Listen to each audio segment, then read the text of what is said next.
Oke, assalamualaikum warahmatullahi wabarakatuh. Jumpa lagi teman-teman analis syariah. Jadi pada kesempatan kali ini kita akan bahas terkait soal investasi saham jangka panjang. Jadi mungkin teman-teman ada yang bertanya seperti apa sih cara investasi saham dari Loh Keng Hong. Jadi teman-teman mungkin tahu siapa Loh Keng Hong. Jadi beliau sering dijuluki sebagai Warren Buffett-nya Indonesia. Warren Buffett sendiri adalah seorang investor saham yang memilih value investing sebagai jalan investasinya, di mana beliau membeli saham bukan berdasarkan grafik, tapi dengan melihat fundamental dan valuasi saham tersebut.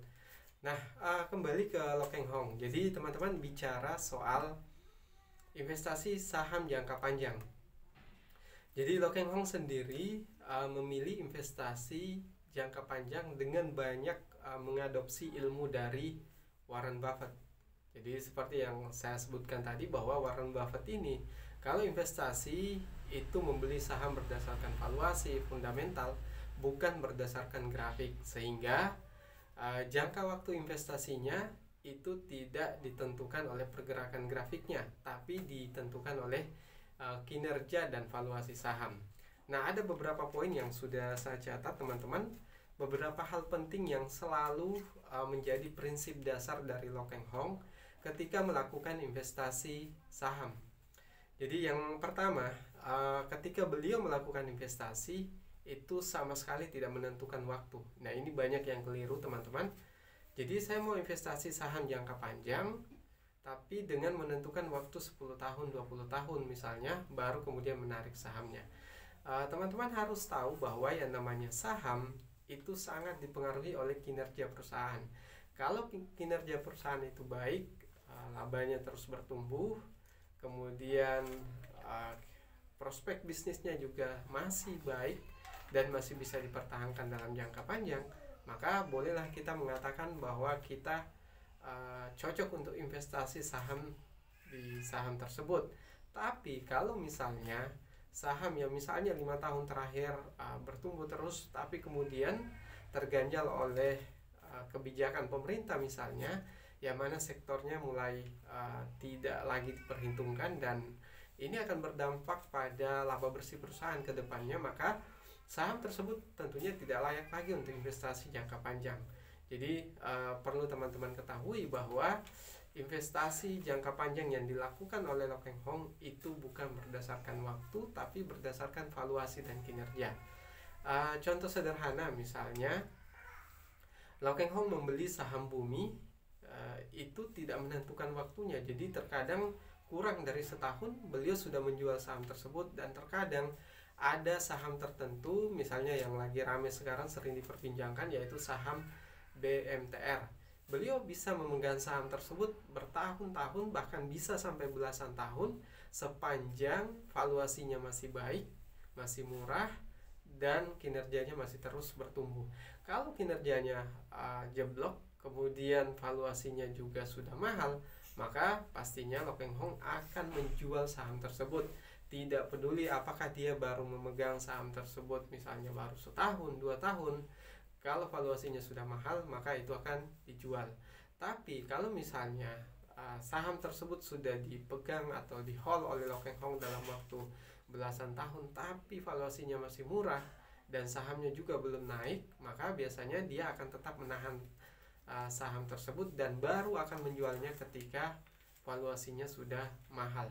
Jadi di sini ada dua hal penting yang teman-teman harus catat, bahwa Loh Keng Hong menjual dan membeli saham itu berdasarkan valuasi, bukan menentukan waktunya. Jadi waktu memang terkadang ada saham tertentu yang lama naiknya, maka Loh Keng Hong juga akan menahan saham tersebut sampai saham tersebut naik dan harganya memang sudah tidak layak untuk di save atau untuk disimpan lagi. Jadi yang kedua yang ingin saya sampaikan, Loh Keng Hong ketika membeli saham maka dia akan melihat valuasinya. Jadi valuasinya harus murah. Yang biasa digunakan adalah rasio PBV dan PER. PBV untuk Loh Keng Hong biasa mencari saham yang di bawah 1 kali PBV-nya. Karena di bawah 1 kali berarti antara nilai buku dan harga saham itu lebih murah harga sahamnya. Jadi misalnya harga saham itu 1000, kemudian nilai bukunya 500, maka itu kita katakan mahal. Kalau misalnya harga saham 500, nilai bukunya 1000, maka itu kita katakan murah. Jadi teman-teman, soal nilai buku itu sudah kita bahas di beberapa video sebelumnya, silahkan cek di playlist belajar saham.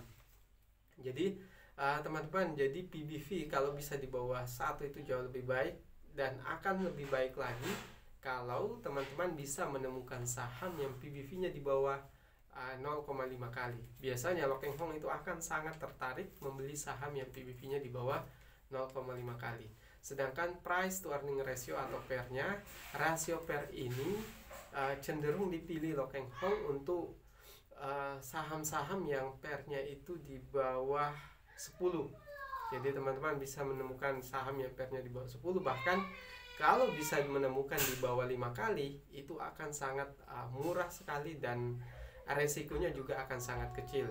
Jadi kalau teman-teman bisa masuk di saham tersebut dengan harga yang PBV-nya di bawah 1 kali, PER-nya di bawah 10, atau mungkin di bawah 5 kali, maka resikonya kecil, kemudian potensi kenaikannya juga tinggi. Ditambah kalau teman-teman bisa menemukan saham yang valuasinya demikian dan secara histori memang selalu dihargai mahal, misalnya PBV-nya selalu dihargai 3 kali, kemudian PER-nya misalnya sampai 20 kali, dan suatu waktu sahamnya turun karena misalnya sentimen negatif, bukan karena kinerjanya yang turun, bukan karena prospeknya yang bermasalah, maka saham tersebut memang layak untuk kita investasi di situ.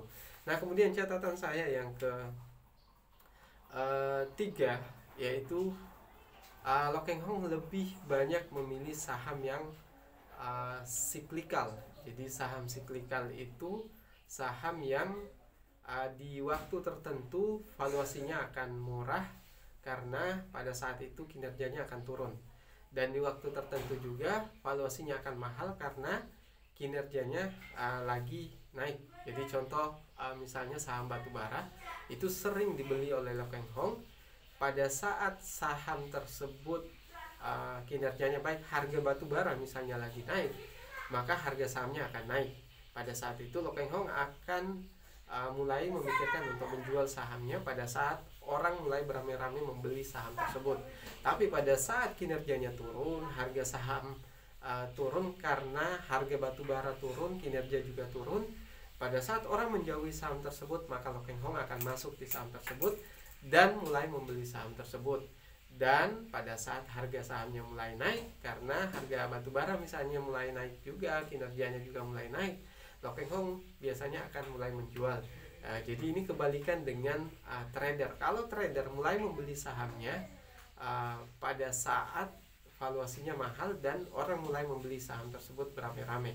Sedangkan Lo Keng Hong dia akan menjual pada saat orang mulai ramai membeli saham tersebut sedangkan valuasinya sudah mahal, dan dia baru memulai membeli pada saat valuasinya murah dan saham tersebut ditinggalkan oleh banyak orang. Jadi kurang lebih seperti itu cara investasi Lo Keng Hong yang perlu teman-teman ketahui. Jadi catatan kembali yang saya ulang bahwa Lo Keng Hong itu membeli saham tidak menentukan waktunya. Kadang kurang dari 1 tahun, kadang bahkan belasan tahun. Intinya kalau harganya sudah mahal, kinerjanya sudah tidak baik lagi, maka akan dijual. Tapi kalau murah dan prospeknya baik, maka akan dibeli, tidak peduli waktunya, 1 tahun, 2 tahun, 10 tahun, 5 tahun. Jadi teman-teman kurang lebih seperti itu. Jadi kalau teman-teman misalnya memilih saham-saham konsumer, Lo Keng Hong tidak akan masuk di saham seperti itu kalau valuasinya mahal. Saham konsumer yang PBV-nya 2 kali, 3 kali, biasanya Lo Keng Hong tidak akan masuk di saham tersebut. Tapi kalau saham tersebut valuasinya murah, entah itu saham konsumer atau bukan, apalagi saham cyclical, biasanya akan lebih dominan dipilih oleh Lo Keng Hong. Oke teman-teman, mungkin itu yang bisa saya sampaikan. Kalau ada pertanyaan terkait ini silahkan komentar di bawah, dan kalau suka video ini silahkan share ke berbagai sosial media. Sekian dari saya, assalamualaikum warahmatullahi wabarakatuh.